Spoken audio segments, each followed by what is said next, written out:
मास्ट कोशिकाएं पाई जाती हैं।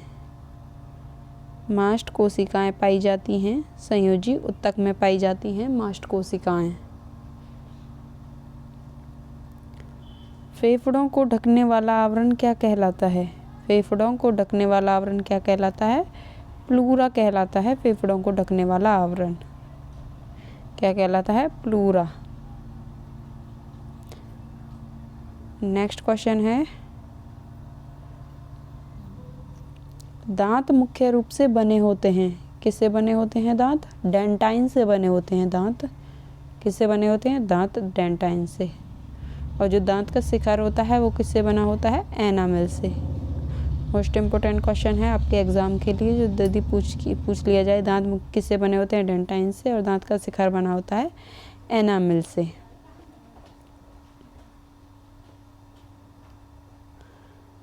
टेंडन जोड़ता है, किसको जोड़ता है? पेशी यानी कि मांसपेशियों को हड्डियों से जोड़ता है टेंडन। पेशी को हड्डी से जोड़ने का काम करता है टेंडन।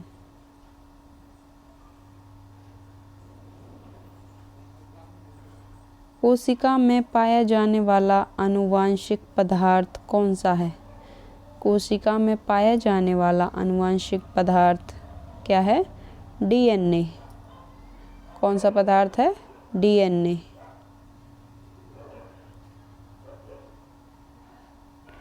डीएनए का डबल हेलिक्स मॉडल किसने दिया? डीएनए का डबल हेलिक्स मॉडल किसने दिया था? वॉटसन व क्रिक ने दिया था डीएनए का डबल हेलिक्स मॉडल।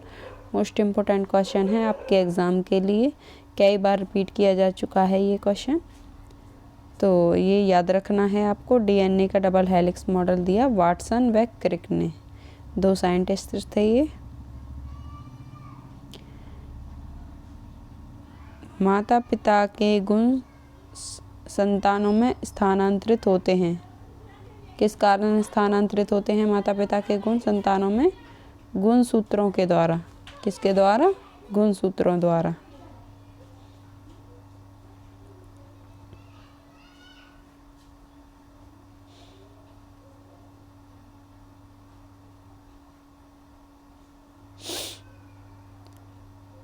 मानव में गुणसूत्रों की कुल संख्या होती है, कितनी होती है मानव में गुणसूत्रों की संख्या? 46। यदि बात की जाए कि कितने जोड़े होते हैं, 23 जोड़े होते हैं, तो 23 और यदि कुल संख्या पूछ ली जाए तो 46 होती है।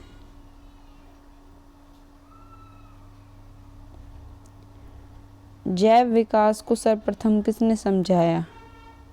जैव विकास को सर्वप्रथम किसने समझाया? लैमार्क ने। जैव विकास को सर्वप्रथम लैमार्क ने समझाया। समजात अंग होते हैं, समजात का अंग कौन से होते हैं?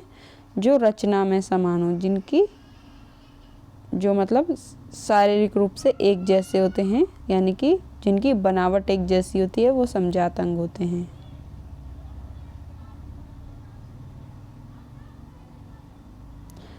समरूप अंग होते हैं, तो समरूप अंग कौन से होते हैं? जो कार्य में समान हो, यानी कि जिनका काम एक जैसा होता है, वो समरूप अंग होते हैं। और समजात जिनकी बनावट एक जैसी हो, यानी कि रचना में समान होते हैं।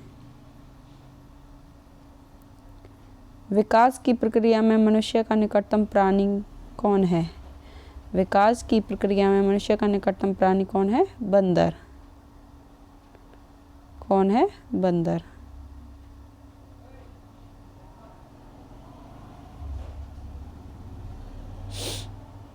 मलेरिया परजीवी तथा अमीबा को रखा जाता है, किस में रखा जाता है? मलेरिया परजीवी तथा अमीबा को किस में रखा जाता है? प्रोटोजोआ श्रेणी में।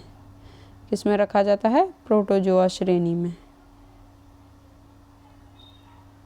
आकृति निश्चित नहीं होती है, किसकी आकृति निश्चित नहीं होती है?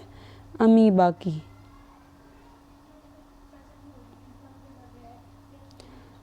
हरा प्रोटोजोआ के नाम से जाना जाता है, कौन जाना जाता है? युगलीना हरा प्रोटोजोआ के नाम से जाना जाता है। हरा प्रोटोजोआ के नाम से युगलीना जाना जाता है। पौधों और जंतुओं के बीच योजक कड़ी के रूप में जाना जाता है। पौधों और जंतुओं के बीच योजक कड़ी के रूप में जाना जाता है यूग्लिना। और यदि बात की जाए हरा प्रोटोजोआ के नाम से आ जाए एग्ज़ाम में, तो वो भी यूग्लिना ही होता है। मानव के शरीर में एंट अमीबा हिस्टोलिका पाया जाता है। कहाँ पर पाया जाता है एंट अमीबा हिस्टोलिका? मानव की आंत में पाया जाता है। कहाँ पर पाया जाता है मानव के शरीर में? आंत में।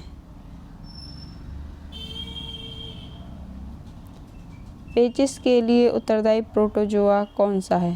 पेचिस के लिए उत्तरदायी यानी कि लूज मोशन के लिए जो उत्तरदायी प्रोटोजोआ होता है वो एंट अमीबा होता है। कौन सा होता है? एंट अमीबा।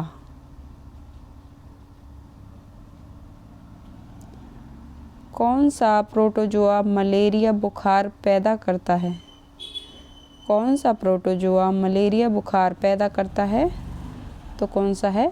प्लाज्मोडियम प्रोटोजोआ मलेरिया बुखार पैदा करता है।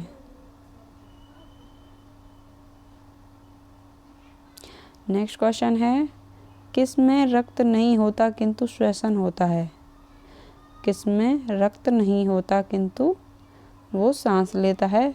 कौन सा जीव है वो? हाइड्रा।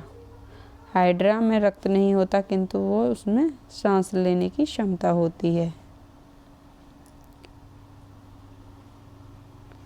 अमृतत्व का गुण पाया जाता है। अमृतत्व का गुण पाया जाता है हाइड्रा में। किस में पाया जाता है? हाइड्रा में।